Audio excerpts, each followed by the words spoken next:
There's a version of you that never sleeps in, never skips training, never wastes time. There's a version of you who never fails. It is waiting for you. Genuinely ask yourself a question, you at home. If you had done those things for the last 2 years, you never skipped a training, you never wasted time, you never scrolled TikTok, you never sat aimlessly on the internet typing in garbage, never played video games, you never wasted time. You never skipped training, you were training every single day. You never slept in, you were never lazy. There's this version of you. Imagine the person you would be. Genuinely imagine what you would look like. Imagine where you would live. Imagine the car you would drive. Imagine how much your woman would respect you. Imagine the love you would see in her eyes when she looks at you with adoration like a king. Imagine your existence.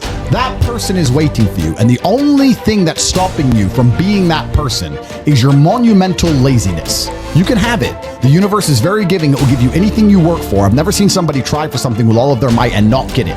The only people who do not have the things they want are the people who do not try for them. I've never seen a person wake up and say, my only dedication in life is to solve a Rubik's Cube and fail. You are not stupid. You are not incompetent. You are lazy and arrogant. It's extremely important you understand that that person is waiting for you, and you are declining that version of yourself. In the multiverse, in the many different versions of the universe that exist, there is a version of you that does those exact things, and he is a greater person than you can even fathom. You can transform yourself into that guy. You can be a top G. That's exactly what I did. I knew who I was going to have to end up being before I became that person. My brother and I are not from rich families. We were not from advantaged beginnings, but I knew I had to be a big, strong, fighting billionaire. That's what I knew I had to be. Discipline is the key to success. If you cannot force yourself to do something you don't want to do, how are you ever going to put yourself through the suffering required for greatness? If you cannot force yourself to train when you do not want to train, if you cannot force yourself to work when you don't want to work, if you can't force yourself to not log into Pornhub or force yourself to eat right, how can you possibly ever become a monumentally successful person if you cannot control yourself long enough to do what must be done as opposed to what you feel like doing? The only people who get to live their lives based on how they feel are women and children. Children can cry because they feel like crying, as can a woman. A woman can start an argument because she feels like arguing, as can a child. A man must do what he is supposed to do irregardless of how he feels. That is the key component to masculinity, is discipline. If you do not have the discipline to dedicate yourself to anything, you are going to fail and be crushed by the people who can. If you only go to the gym when you feel like going to the gym, you're never going to be as strong as the people who go to the gym when they don't feel like going to the gym. That is a reality of life. So, I train every single day. I've actually heard from some people saying, you overtrain. And I explained to them, one, I don't believe in rest. I'm not you. I'm not pussy, and I'm not broke like you are, Mr. Fitness Trainer, standing around the gym teaching people for $50 an hour.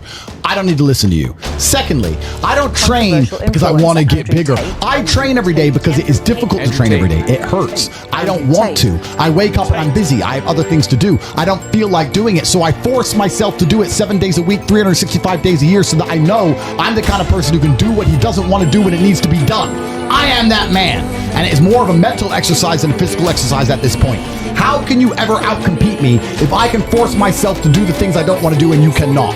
Discipline is absolutely essential for success, and you need to get very comfortable and very used to the idea of understanding that on your path to greatness, there are going to be long periods of time where you hate what you are doing, where you are dissatisfied with the actions you must undertake, where you are tired, where you are stressed. That is why it is difficult. That is why most people won't make it. If the path was easy, everybody would walk it and it would lead nowhere. 100 people start the path, 99 fall off because it is difficult, and the one person who makes it to the end gets the gold. If all 100 made it to the end and the gold was divided by 100, it wouldn't even be worth anything. The difficulty gives it value. The fact that it is difficult to do is the key component into the fact you want it in the first place. If it wasn't difficult, everyone would have it and you wouldn't want it because no one would respect it. It's supposed to be hard. Life is supposed to be hard. You're supposed to think this is terrible. You're supposed to suffer and smile through the pain regardless. Discipline is the key to success in all realms as a man. And if you lack it, you stand no chance. You can give most people a roadmap to success. You can give them a Ferrari with a full tank of gas, and a lot of people still wouldn't make the destination because they would say the drive is too far away. Quitters, they don't have the discipline. You can tell them exactly how to do it. You can give them the mechanism to get there, but they don't have the discipline to complete the drive and end up at the destination. That is the majority of Earth. This is your competition. People who, even if they are told what to do, and people tell them exactly how to do it and help them do it, still quit, still fail because they lack discipline. Even me, with my monumental powers, I can't make a quitter successful. It doesn't matter how good I am. It doesn't matter how easily I make it for them to succeed. It doesn't matter how compendious and concise and powerful the real world is. It doesn't matter how much I text them and motivate them, how many emergency meetings I do to try and talk to them and hype them up, how much motivation I give them. It doesn't matter what I do. If they are a quitter, guess what they're going to do? They're going to quit. No matter how simple the map is to read, no matter how fast a Ferrari is, somewhere along the drive, the sun's going to get in their eyes, and they're going to sit there and go, I don't like this, this is hard, and they're going to quit. Quitters are the number one type of people that nobody can help. If you're a quitter, I can't help you, life can't help you, God himself cannot help a quitter. So if you lack discipline, you lack the very basic building block to any type of success which exists on the planet. By every single metric which can be measured with science, you are going to stay a loser and a failure. Key is to keep training. If you train hard every single day, you don't have to worry about a little bit of vitamin C. It's true. If you don't train and you don't smoke, you're still going to be a pussy. Yes. The answer is always hard work. As soon as you are granted life, you are guaranteed death. What you do in between is up to you. You are all conscious. That could end tomorrow, that could end in 100 years.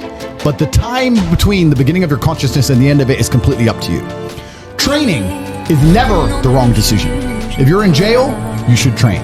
If you are free, you should train. If you are rich, you should train. If you are poor, you should train. If you smoke, you should train. If you don't smoke, you should train. If you drink, you should train. If you don't drink, you should train. You cannot escape that hard work is always the correct decision. There is no time in any scenario when working hard is going to be the wrong answer. You should always try your very best in all things. I will smoke 10 cigars a day and beat the shit out of you because I train harder than you can possibly fathom. Pain is an extremely important part of the equation. Pain is the elixir of success. When people say this bad thing happened to me and I'm suffering, I say good. It is pain which is required. It's one of the elements in the chemical reaction. The chemical reaction requires 5 particular distinct compounds, and you have 4 and you're missing 1. It simply doesn't work. Pain for a man is one of the most important elements of becoming successful. Batman is Batman because they killed his parents. If they did not kill his parents, he would not be Batman. You're supposed to suffer. You're supposed to take that pain. The worst thing that can happen to you as a man is you live a life with no pain in it. To be born into a rich family and have a nice, easy life and be given money, and you don't have to go to the gym and not have to train because you have bodyguards and sit around like a fuck up. You're going to be miserable and unhappy and a drug addict buying prostitutes. You're only going to have women who adore you. You're only going to feel confident in yourself and feel happy when you've been through hell and come out the other side. The pain is required. And you'll often notice that people who are better than you are people who have suffered more than you have suffered.